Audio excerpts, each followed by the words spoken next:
segment of Horsefly Chronicles Radio with myself, Julia Siracusa, and Philip Siracusa. We're broadcasting live from the United Paranormal Radio Network on 107.7 FM and 103 FM from New Orleans. This evening's show is sponsored by Carnation, so we want to thank them for their sponsorship. You will have to do a few things in order to participate. Go over to the YouTube channel, UFO Paranormal Radio, and get into chat. Subscribe if you haven't. You have to go into all of the United Public Radio Facebook stations, Twitch, SoundCloud, and Podbean. I can only respond to the comments on our YouTube channel on UFO Paranormal Radio. And if you have any questions for our guests, please ask. You can also go over to UFO Undercover with Joe Montaldo on Facebook as well. So tonight we have a fabulous guest. Please welcome Coyote Chris Sutton to the show. Chris is a shaman and experienced paranormal investigator who began his spiritual journey over 25 years ago. Chris has helped so many people who are having problems with the negative paranormal events. He has been on numerous TV shows and has made appearances on radio shows and podcasts in the US, Canada, and Great Britain. You can also find his book on Amazon Prime, Shock and Awe, The Spiritual Journey of Coyote Chris Sutton. You can also find Chris appearing and presenting at paranormal and spiritual events across the country. So please welcome Chris into the show. Welcome, Chris. Yay! Hey, Phil. Hi, Julie. How are you? Good. How are you? Good, good. So great to be back on to you guys. I just love talking to you too. Yeah. We always have a great show when we have you on. Now we're on a larger network. And so just for the new audience, if you could just tell people how you got started and all that good stuff into the world of the unknown. Okay. Did you have another question? Because this is going to take the whole hour. Oh, teasing. I'll shorten it down a little bit. It started 28 years ago. It's been almost 28 years now. I grew up, in a very non-religious household. We went to the Unitarian church. So, we weren't into that type of thing because Unitarian's more about philosophical ideas and things like that.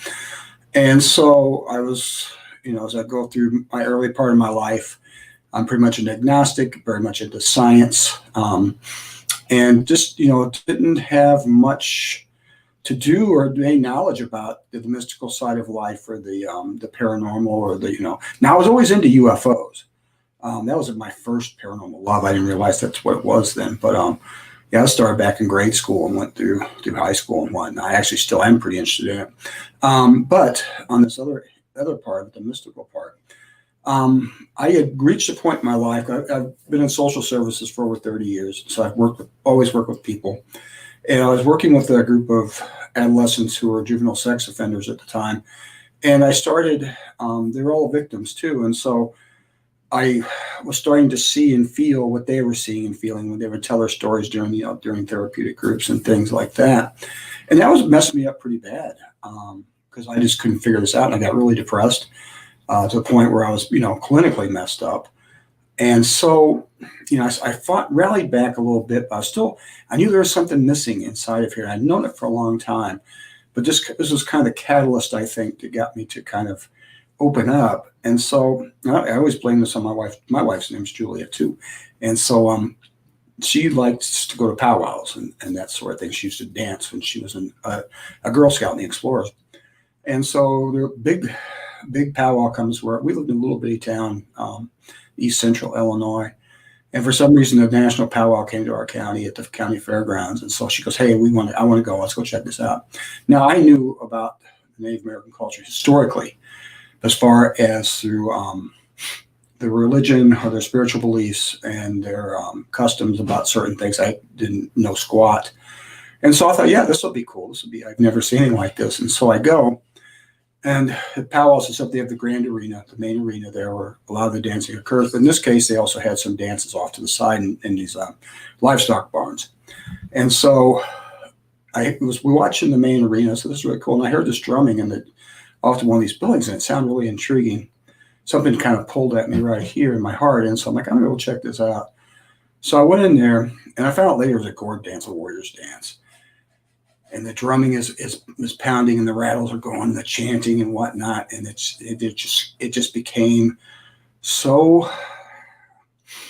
God, the energy just kind of washed over me, and it triggered something inside me. All of a sudden, I realized I had one foot in this world, and I had one foot in the other world of spirit, and I didn't know that at the time what that was. That just scared the shit out of me, because I had never experienced. I had no frame of reference for this at all. The Buddhists might call this a satori, that sudden flash of the spiritual lightning bolter's insight.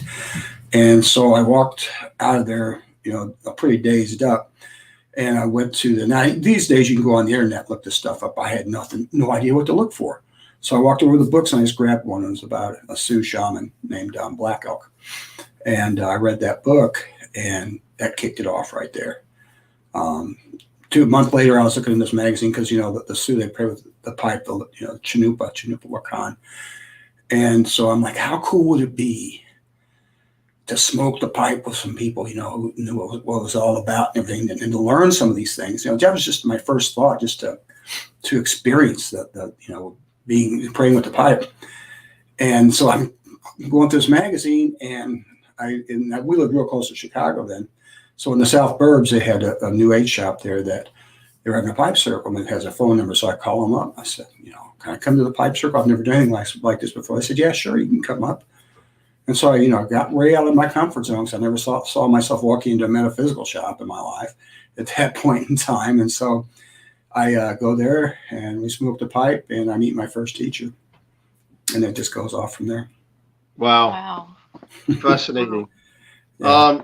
You hit a couple things on it. One of the first things you said is, about the UFO. So get into that just a little bit more. Like, what were you understanding? What did you believe? I believed, and I still do, believe there's something, there's something out there. I don't know where it is. I don't know if it's from another galaxy. I don't know if it's from another dimension. There's so many different theories about what they are, but I know there's something there, and I know it's not. I don't think it's of this earth, or it's another dimensional thing or something like that. I actually had a pretty good sighting one time. I was coming home from my girlfriend's house, 2:00 in the morning, and going down this road, and it's not, it's hardly any traffic out. And this large object was over me, and it's going just a tad faster. So I was like, put the foot on the gas, just trying to keep, I wanted to watch it and look at it. And it was one of those real long ones. I don't know if it's cigars. It reminded me of a small aircraft carrier, with the lights and stuff, just a few lights. And then they was kind of random, but you could see the dark shape. Now I've seen the blimps, and I've seen that. It wasn't a blimp. It wasn't anything like it. There's no sound. And it just decided, it was enough. It had enough of me watching, I guess. And it didn't blaze off, but it just scooted, and it was gone. That one. But I've read a lot of different theory, from a lot of different authors. I think Jacques Vallée is my favorite. So he actually talks about the dimensional aspect and how that the old stories and you get them in this continent as well, about the fairies and whatnot carrying people off. You have the same thing here in a lot of the Native American stories. And so that's another thing is this has been going, if that's an abduction, then that's what it is. And then they were maybe not aliens and not, fairy spirits or whatnot. So, I think it's fascinating.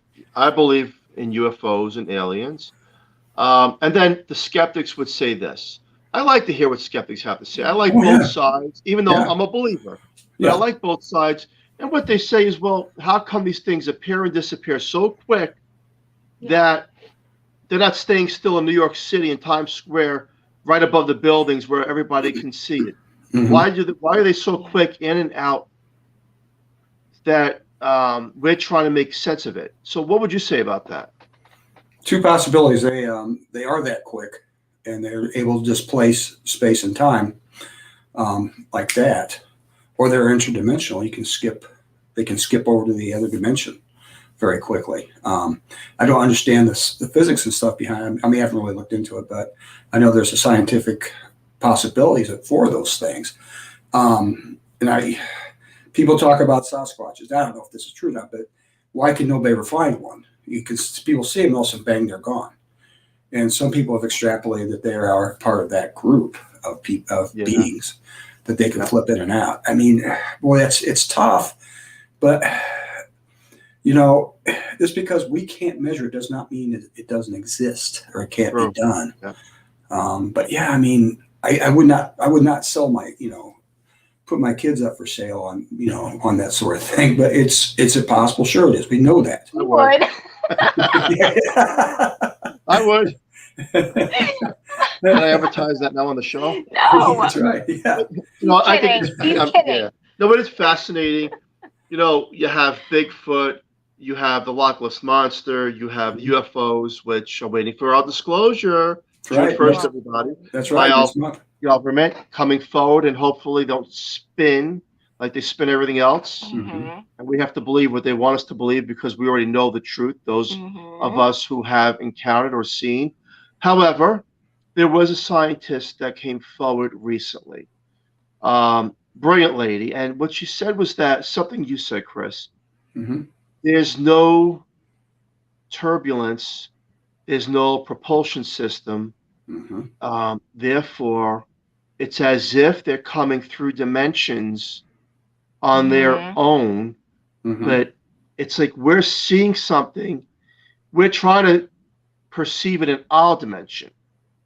Her belief is that it may not be the case. It may be it's slipping through multiple dimensions. Sure. Like you said, my question was, why is it so fast? Why would it just appear in New York City where you have so many people? Here I am, right? Maybe it's because they're going through different dimensions so quick through magnetics, she said. Right. There's the magnetics around the earth, the poles of whatever, the universe, that these things can get pulled the way they steer themselves, that we're not able to understand the whole concept yet. Because we're not there yet in science. Right. We're not there, but they do exist. Yeah. But then, we have these other cases where the abductions come through and people say, no. I've been on these crafts. I've worked on these crafts at Area 51. I know what this is about. So that kind of, it raises a lot of questions. Again, I'm a believer. I like to hear what skeptics have to say. And I also am looking forward to what's coming out. Obama just came forward and says, look, we can't do this. We don't know how this is done. Yeah. So I'm glad he did that. I find that fascinating. Oh yeah. He's stand up when it comes to stuff like that. He's like, I used to, I've read like John Mack. I remember if you remember John Mack or not, I think he was at Harvard and was doing a study. He had hypnotists and things like that. Was actually trying to find people. And he ended up dying. I didn't find this out till years later, but he ended up dying in a car accident. And so I don't know how much ever came out of that. Or like Whitney Strieber's book about his experiences, and they're all pretty consistent. So yeah, but as far as, I don't know if you've ever read Dune by Frank Herbert, but I love hard science fiction. I used to when I was younger. But talking about bending and folding space-time, like you create your own wormhole. Yes. And it moves you right there, Now, can you do that with magnetics? Probably more possible. Instead of looking at propulsion drives, look at something like that, where, you're manipulating a natural energy, much like, people who do what I do. You use energy that's available to use it to put in other people or to communicate with a spirit. There's a lot of stuff out there that you can use that most people don't know about. Just imagine if you had a few thousand years, if not longer, head start on us, what you would have found out. True. Yeah. So they believe there's 1,000 years ahead of us. Yeah, at least. At least 1,000 years. And look, I think it has a lot to do with the paranormal world, because on a previous show, I was just talking about this, that some of the investigations that we've had, even on our own home, we'd have multiple teams at one time. And, there's that big question mark about these shadow people. Right. What they are exactly. Are they demonic? Are they just ghostly spirits that have crossed over? Some of these investigations, these shadow people, on this equipment, they were interdimensional, and they were coming through with an intelligent response, sort of like, yes, we watch you, we know what Mm-hmm. you're doing, Right. and it raises the question, are these aliens? And I Mm-hmm. say that because, look, Mm-hmm. some shadow people would be demonic forces, but it just so happens that they're so intelligent. They Yeah. know what you're going to do before you do it. And is it possible that these things can teleport Yeah. through what we perceive to be materialistic objects, walls, Yeah. doors, windows? Maybe it doesn't exist to them. Oh It yeah, I can mean, because teleport through. yeah, I mean the speed at which things vibrate. I mean, if you break everything down, your wall just vibrates slower than most things. But if you're able to work your molecules around that through your energy, that we have imagined, sure, why couldn't you? Um, yeah, I was actually just in a documentary called The Shadow Dimension that Mike Ricksecker did, and if you haven't seen it, I'd give it a look because he touches on the stuff. What are these things? We don't know. Now, having encountered them before in my work, and I'm sure you have too. Some of them have the feel of like maybe it was an actual person, but some of them have a totally different feel. I've seen some that just they're watching, but they're not particularly interested. And it's like and they're very powerful, so you don't want to piss them off. That's what I feel. It's like I don't want to mess with this, but it'll like walk around and look at things and look at you, and just kind of move on.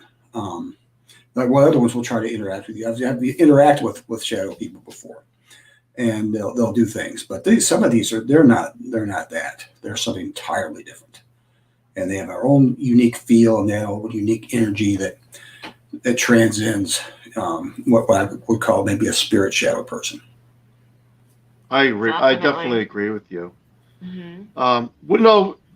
What you do in the investigation part, what makes you sold and believe in the unknown and communication with the other side?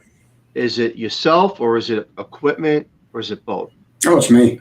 A little bit I do equipment too. Now, don't get me wrong. I don't use the traditional stuff. White noise machines irritate the crap out of me. I don't, I just don't want to sit and listen to them. Some people love them. That's great. I mean, everybody likes their own stuff. Now, I've worked with people with geoports, and I've gotten some really good things that made a lot of sense with geoports. But people make fun about with this, but I use that necrophonic on my phone sometimes. Now, I'm usually getting about the same thing, but if you got people with you, it sort of reinforces that. And you'll get certain answers to certain things. I was at Hinsdale House this last weekend, and we were upstairs, and we were talking to them, and I asked them a question. I can't be too forthcoming about what it was. It's kind of a secret. But I know Dan and I are friends, and he had discussed it with me, Dan Class, who owns the Hinsdale House. But I asked the spirits a question about something very specific, and they came back with exactly the right answer. And nobody else in the room knew it. I knew what it was, but it's just, it works that way. For me, I don't know. Some people don't like them, I guess. It's just, I think whatever works for you. But yeah, if I think it'll work all right, if it's something that augments, it just kind of depends on what I'm doing too. If I'm leading a group in an event, then I want them to hear these things. I can sit there and get what I get and report that to them. But, they never know for sure. I've seen some mediums that were great. I've seen some mediums I knew were crap. So, but they put on a good show. I'm a medium rare, as I've always said. But so one time I went and did and this was a house investigation I did with a friend of mine. It was an event. So it was in Iowa. And so, of course, there's a cornfield next to the house, because if you don't live in a city, there's a cornfield next to your house. And so I get there and I'm checking the house, and there's something kind of funny in there. And all of a sudden I perceive something, there's some sort of spirit in the corn. So I went over there, and it was a couple of native spirits, and one's name was Gruff Tongue, it tells me. I'm like, shit, I could have made that up if I wanted to. So yeah, I'm hearing this. And so they tell me the little dark one's giving the white people trouble. Okay. So that tells me it's a little elemental, and that's what it was. And so, but they'll tell you stuff like that. And I told the people that were with me, and they understood, because we found it, and we said, you have to stay in the attic. You got to go outside, but it's one of those places too. And I know you guys have seen this, where there's so much dysfunction in this family, that the spirits like that just come and eat that stuff up. Oh, You know? yes. And so it was one of those situations too. But yeah, it can work either way. I trust myself when I'm doing stuff what I need to do. But if I've got people with me, I don't mind using a gadget. People like to see the lights go off. People like to hear something come over a box that confirms something, that it gives you an intelligent answer. And I had people like throwing their hands up because that's it. That was on your phone. I said, yeah, I use it all the time. But yeah, I mean, it seems to fit me, and so I use it. And if I need it, if I want to, and I don't if I don't need to. Yeah, that makes sense. The Hinsdale property. Yeah. We've never been there, but No, just looking at just the looking at pictures, there's a lot of energy over there, isn't there? You better believe it. You guys got to go sometime. I mean, Yeah. the thing is that the property, there's so many of these places that are haunted, where there's so much energy in the ground itself that it just sets everything else up. I mean, there's a hill that goes up the back. Excuse me, and I mean, it's crazy up there. There's different energy on one side and the other side. One's lighter, one's darker feeling. There's rumors that there are beings that were bound up there, and it does feel like that. There are some that I've been there 3 times now, and you get the same answers, sort of the same spirits. Wow. But yeah, it's amazing. I mean, I'm rarely in the house, and the house is the attraction. Failed exorcism, all this other stuff, and lots of activity. We had lots of activity when I was in there. And the reason I came in the house for as long as I did is because it started raining outside. But that's what I like to do. I got turned on to that at one event I did, because I got kicked out of a cabin it was a place that had all these old cabins from the 1800s, and a house that was built as a second house west of the Mississippi. It's like built in 1749, something like that. And so I get kicked out of this one place because the medium says that they didn't like me, which is probably true because sometimes the spirits don't. But it's dead when I was in there. When I walked out, I see lights flashing. So okay, it's cool. So anyway, I have these series of experiences outside, including fairy lights, a ghost light, spook light, real big one. All these things are happening. So I'm feeling the energy of this place, and I knew it had been a native place before. It's actually not too far from where my parents grew up. And so we got to the end of the night, and I'm going to try something. I had not done this before because usually you don't ghost hunt outside. So I'm going to do I get my drum out, and we sang some songs. We talked to the spirits and said, hey, why we're here, we care. Elemental spirits, there's elemental spirits, and there are native spirits there.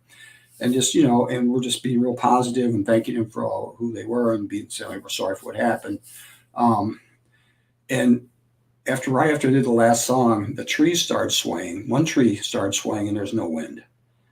And I'm like, wow. So I got to do this some more. So yeah, so I usually start, if I do an event, I start with everybody outside in a circle, and it seems to get the spirits, interested, and they feel good about it, and even inside and outside the house, a place.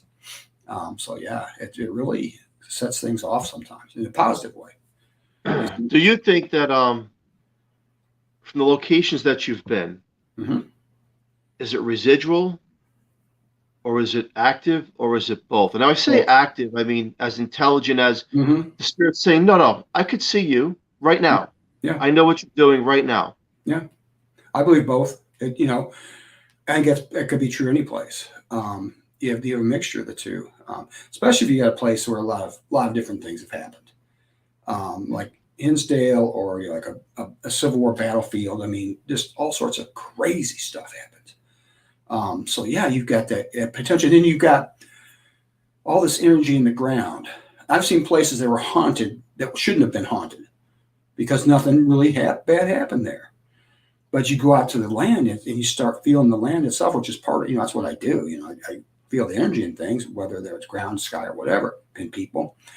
But yeah, all of a sudden you feel this wonderful energy in the ground. All sorts of things can happen. Yeah, it's true. Do you think like we're a building, there's, let's just say, for example, there's a terrorist attack, the building's blown up, many people mm-hmm. die. Years and years and years later, they're putting up condominiums on that property. the people that move into the condos? Do you think that that residual energy from that tragic event, they're going to feel it? They could. Or That's very possible. If you take like a suicide spot, I hate suicide spots because it leaves like a stain. I mean, the spirit's not there anymore, but that terror and that feeling of total abandonment of life, Yeah. it makes you cringe. But the spirit's gone. But it's like, and that sort of lends to like some dimensional stuff too. I mean, you've got this. I've come across 2 or 3 of those places where somebody's committed suicide, and it just makes me sick to my stomach. I've been to a place where people have been murdered and felt where they, like a guy got stabbed in the gut. So one place I went in, and I was walking. I didn't know this till later. I was walking over the place where it happened, and I got my stomach's hurt. And I walked out of it and I quit. And I found later a guy got stabbed there. Oh. So, wow.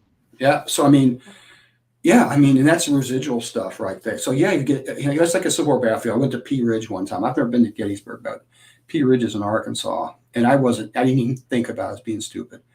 I walked out there and holy crap, it almost knocked me over. All that residual energy, the terror, the bloodshed, it's just, So, yeah, I mean, and people will feel it, I think. I mean, it's very possible. But I don't know the laws of it. Is it certainly going to happen? Could it happen? I don't know. I mean, I can only speak from my experiences, what I experienced in certain places where things have happened.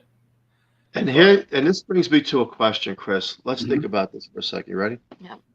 Some people believe in aliens, some people don't. Some people believe in ghosts, demons, and angels, some people don't.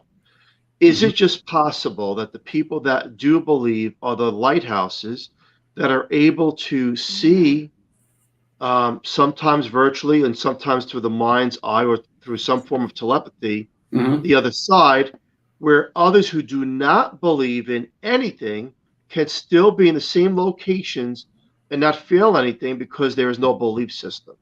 Your thoughts, Chris? Yes, I agree with that. Classic case in point, Steve DeShavi, who I have had a couple of conversations with him. He was with Amy Allen. And I'm using this because people know who these people are.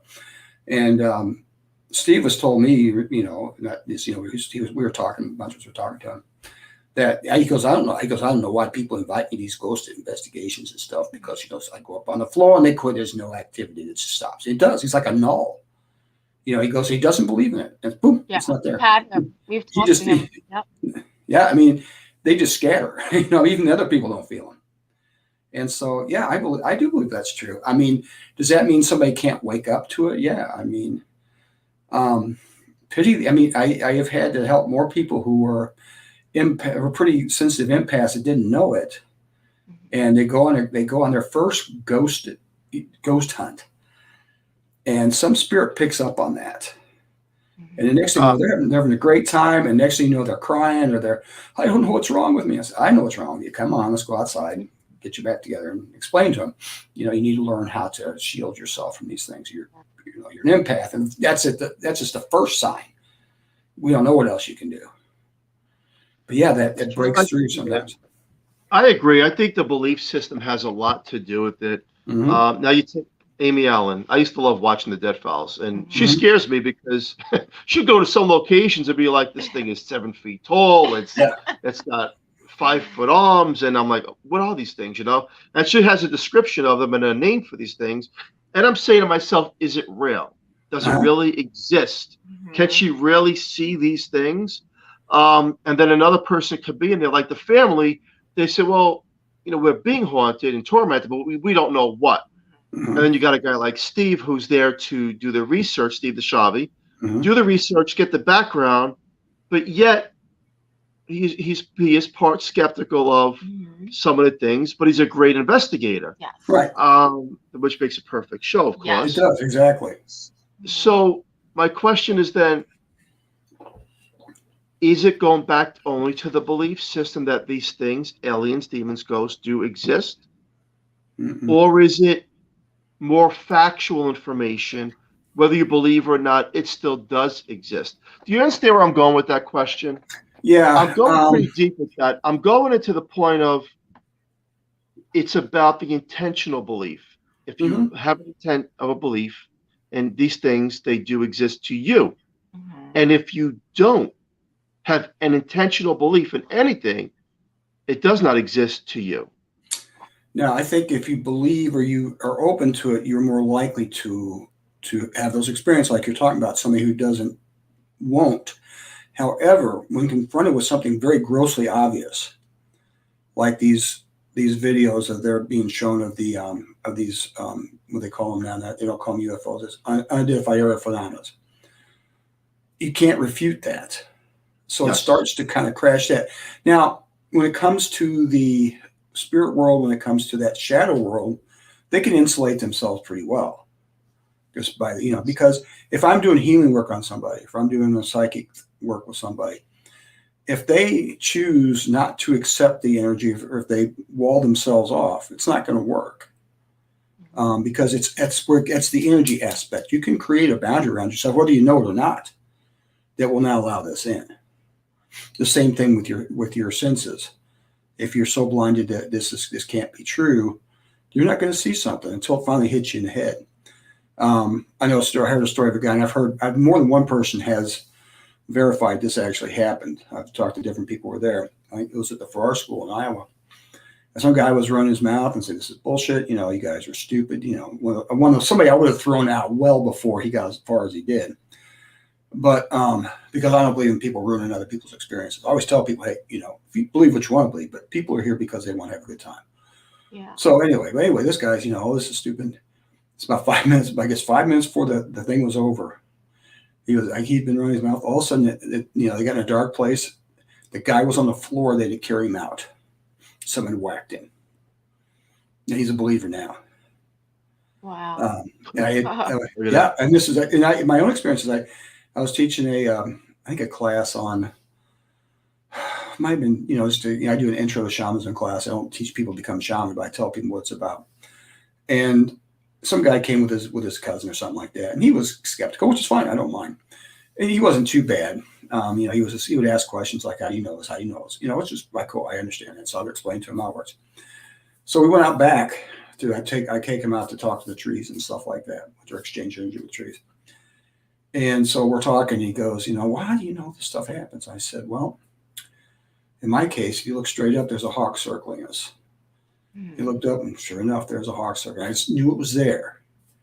And there it was, circling. So he looks at me, and he was the best student after that. And we went back into session. So, yeah, that can happen. All of a sudden that, like in Shoeless Joe, the brother-in-law, he doesn't see it, suddenly see it, something crazy happens. He goes, "Where do all these people come from?" That veil gets lifted. But you can create that veil until it gets to a certain point of critical mass where it will dissolve, because it just becomes too apparently true. But in the meantime, you can. I've seen people go their whole lives. It could be ghosts dancing all around. They wouldn't see them, or wouldn't feel them. So yeah. Yeah, I've had atheist people too that didn't believe until they got their own slap. And I've seen that firsthand through Ouija board session. Oh, it's fake. You're moving it, and they were just bystanders in their room, but they were mocking the spirit that was coming through.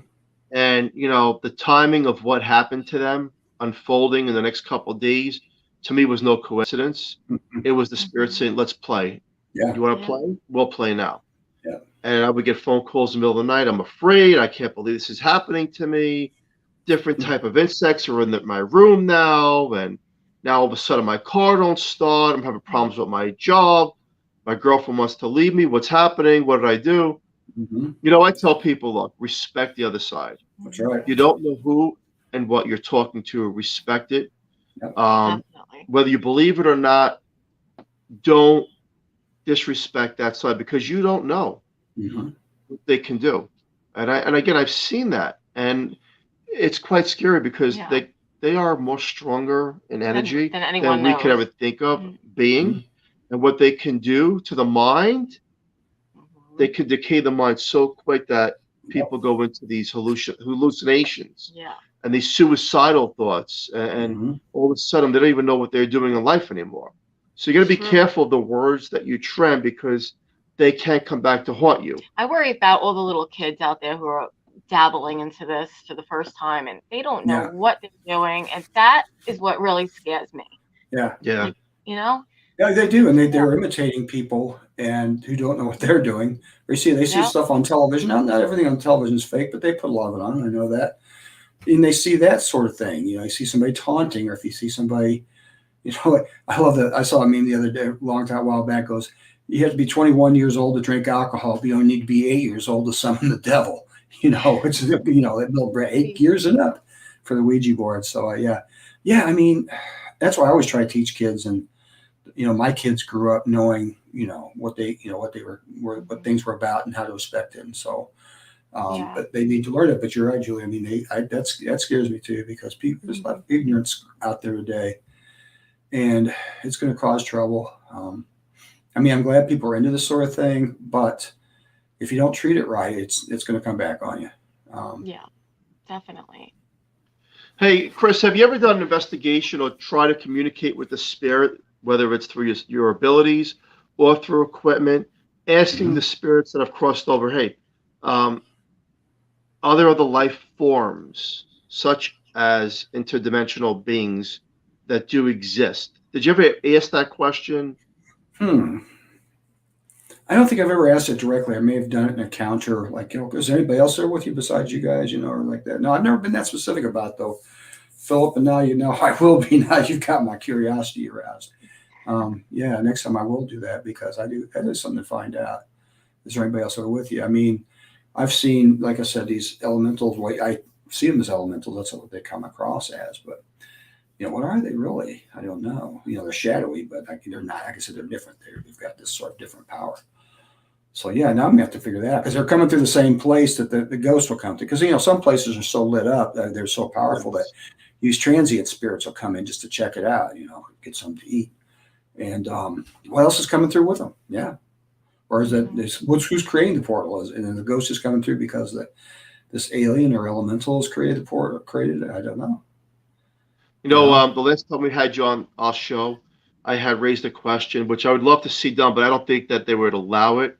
You agreed, if it was possible, to investigate one of the Great Pyramid or some of these pyramids in Egypt, because there's so much energy and information that can be discovered there, but I don't know if they would even allow something like that.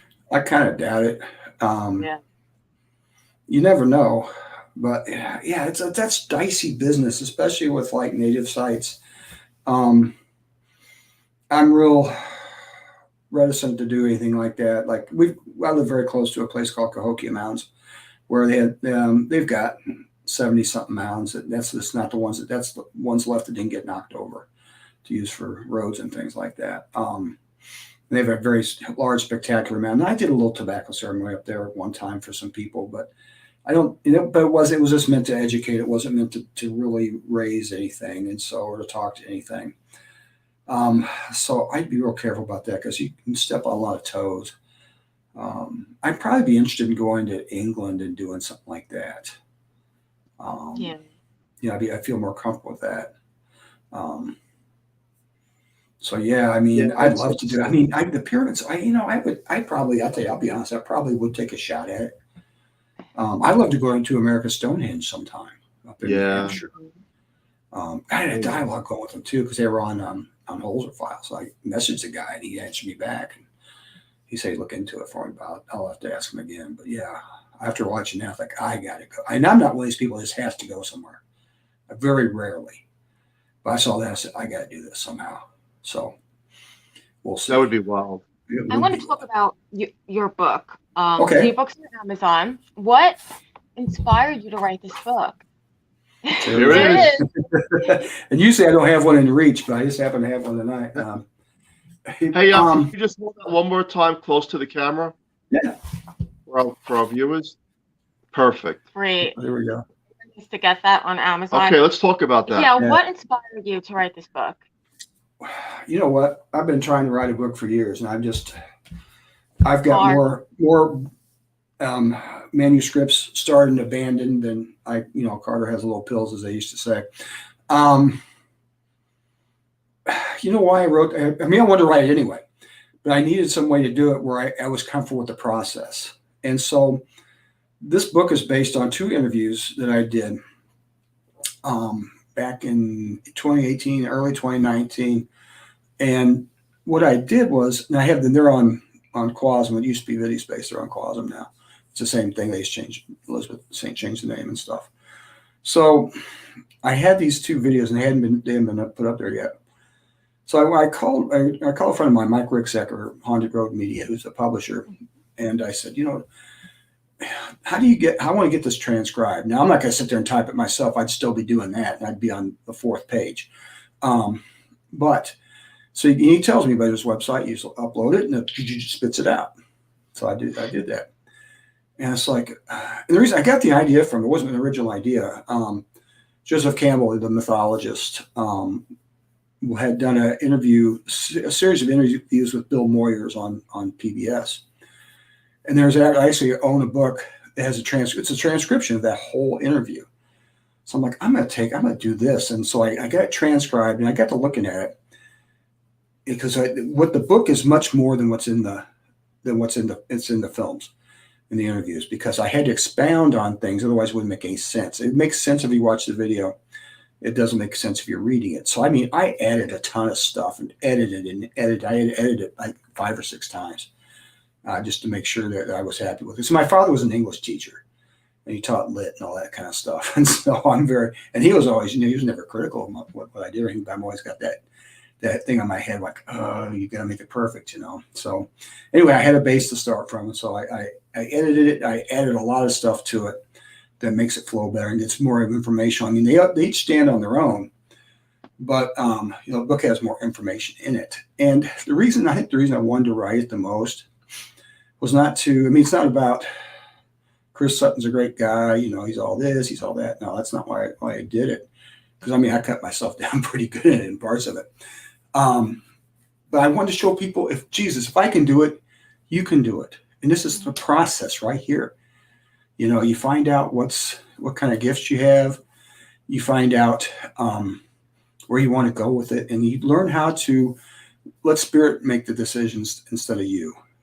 And there's so many other things. It was basically, this is how the process went for me. You can do it too.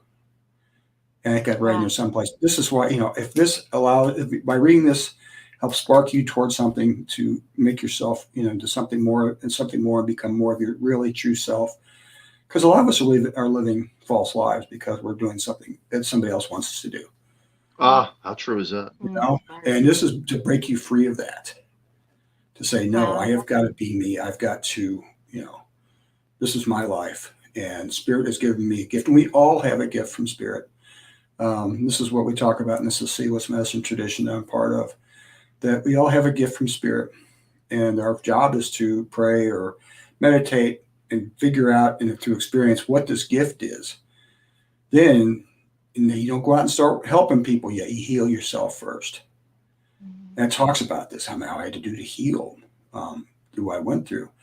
And then once you've healed yourself and got your own shit together, then you go out and help other people. I've seen that in my own, my day job career, in social services. But people have really got big hearts and they'll go out and help all these people, but they're a mess themselves. Yeah. And they haven't resolved that yet. And you have to resolve that.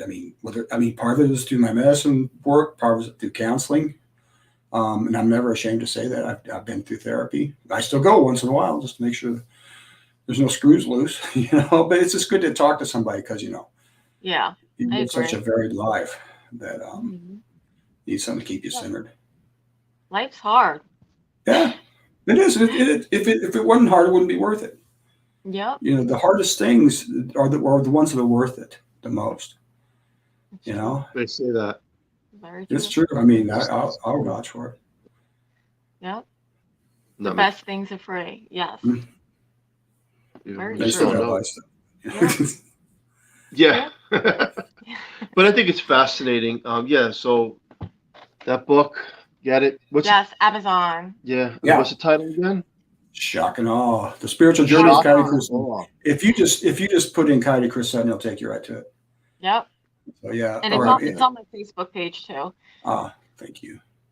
So with your abilities, definitely get that book. What's your abilities in the investigations? Do any of the spirits come through to you in your dreams? Ooh, good question. No, I've been fortunate in that I know of. Um, yeah, I'm not much of a dreamer. I dream, but I don't dream about that. That tends to come through. Now, it may be later on, something will come through when I'm awake, like something was waiting to get there to me.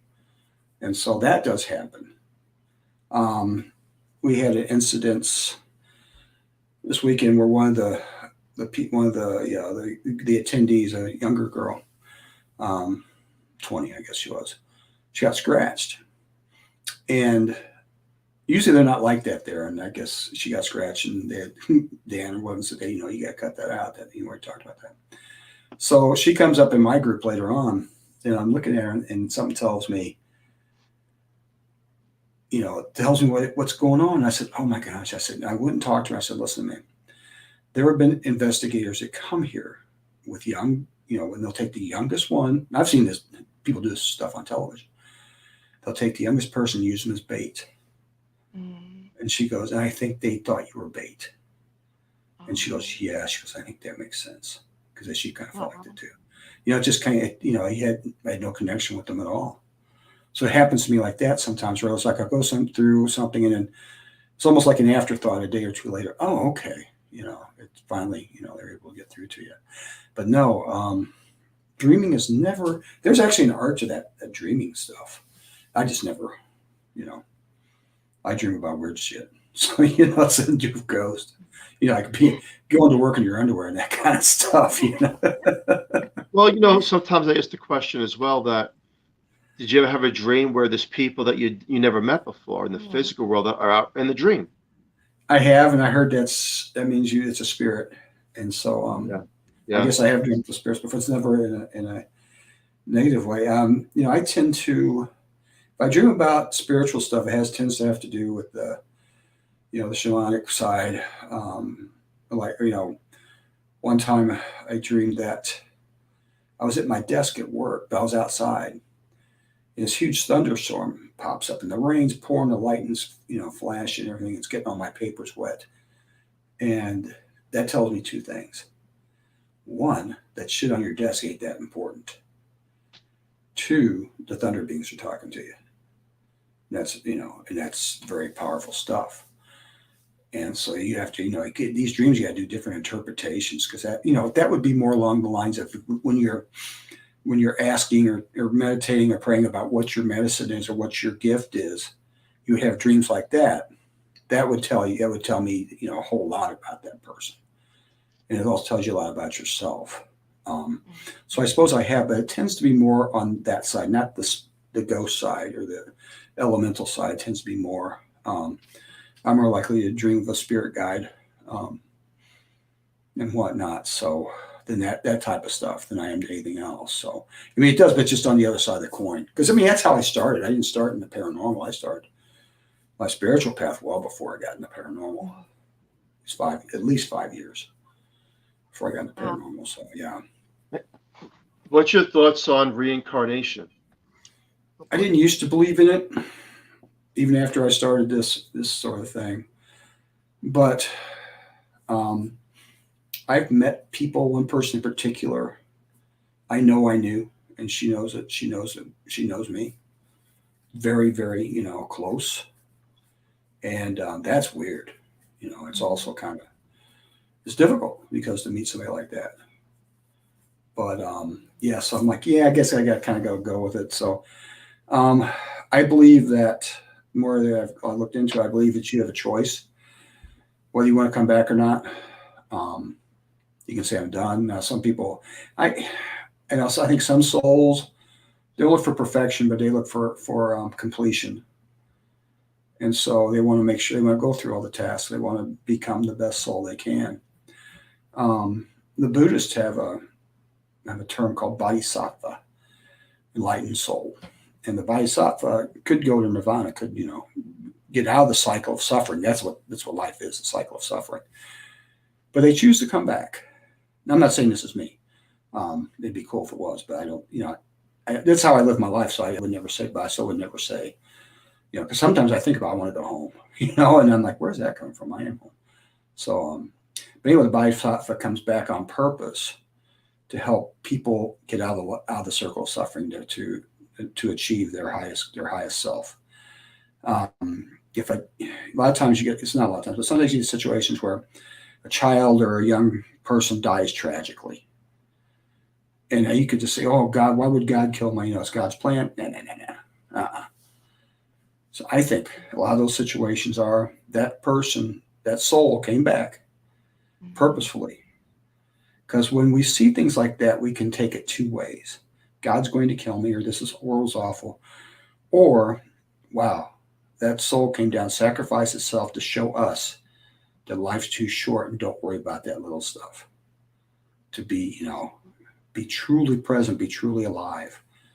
Don't get caught up in the muggle world too much. That and that's it's powerful stuff when you stop and think about it. Instead of using it is a tragedy, yes, but take the gift that came from it and live your life more openly, more aware. Get out of your own shit and try to help yourself and help the world, because life's too short. Don't skip chapters in your life. That's right. I like that. Don't skip chapters. Good, Phil. Yeah. People plan for tomorrow, but yet they don't live for today. So That's true. it's true. But the hour went quick, Chris. Yeah, it always does. This is a fast show in the hour, but tell people the good stuff you have coming on, where they can find you, and all that good stuff. Oh, okay. I've got a calendar on my website at www.coyotechris.com. And you can find me on Facebook at Christopher Sutton, and I live in Illinois, so that's easy to find because there's lots of Christopher Suttons. I have a person I have a like page where you call him Christopher at Coyote. That's Coyote Chris Sutton on Facebook. On Twitter at Coyote Chris S. On Instagram at Coyote Chris S. You can also find me on Instagram, not Instagram, IMDb as Chris Sutton XXI. I'm the 21st Chris Sutton that's on IMDb. That shows you what shows I've been on, stuff, and how to find it. Let's see what's coming up next month. I'm going to be in Richmond. We're going to Berkeley Plantation. I'm with Flumery Promotions, Ray Savino and a crew, and April Bussett and I are going to be at the Berkeley Plantation. I want to say it's the last weekend. Let me find out for sure here because my memory sucks. I have too much going on. It's June 26th. We'll be at the Berkeley Plantation. It's actually a paranormal investigation for younger people. That doesn't mean you can't show up. It's geared towards that, towards early teens and that sort of thing. So, which will be fun. April and I work together, and she's a sweetheart. She's a blast, and so it'll be a good time. I love working with kids. Stands right now, July 3rd weekend, 17th of July. I'll be at the paranormal. Gosh damn it. I'll be in Cedar Rapids. Go to my website. I always forget what it's the Psychic and Paranormal Expo in Cedar Rapids on the 17th and 18th, I think it is.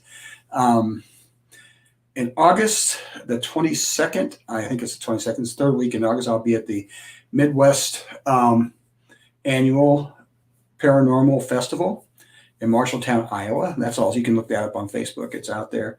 That's going to be a good time. Be a lot of different people there. Then I'm going to Michigan Paracon. Wow. Yeah, I know. 2 years ago I bought a table is what I did. So I get to go this year. So I'm kind of looking forward to that. I haven't been to real big cons for a while. You have so much. Huh? You have a lot going on. I know. And then I got some stuff in October too. But yeah, just go to my website. You can find my calendar. I get stuff added to it frequently. So I was supposed to thank you, Chris. Can you just one more time hold that book up to the camera and say the name of the book for the listener? Okay, it's Shock and Awe, The Spiritual Journey of Coyote Chris Sutton. And really quick, in a paragraph, what would people get out of reading that book? You will learn how somebody like anybody can walk a spiritual path and get lots of things out of it. It shows you how the universe reacts when you are truly being yourself, and will open up opportunities to you. It'll show how you can grow as a person and grow through your mystic work or through any type of work that you want to do with your life to better other people and yourself. I like it. Thank you so much, Chris. Everyone, to all listeners, we're going to wrap it up. And have a great Memorial Day. Thank you. Stay safe, Chris. Thank you so much. Definitely going My to have pleasure. a part 2. Love we want being to with you thank, guys. Thank you. We want to thank Carnation for sponsoring the show, and you Mm-hmm. can join us again next Monday night at 7 CT, 8 ET, coming live from United Public Radio 107.7 FM and 105.3 FM from New Orleans. All right. Thank you, everyone. Chris. Thank you, Chris, and Have a great everybody. night. June Good night. 1st, aliens. Oh my goodness. Let's see what our famous government brings forward. Have a great night, everyone. Stay safe and look up in the sky. Good night, Chris. Good night.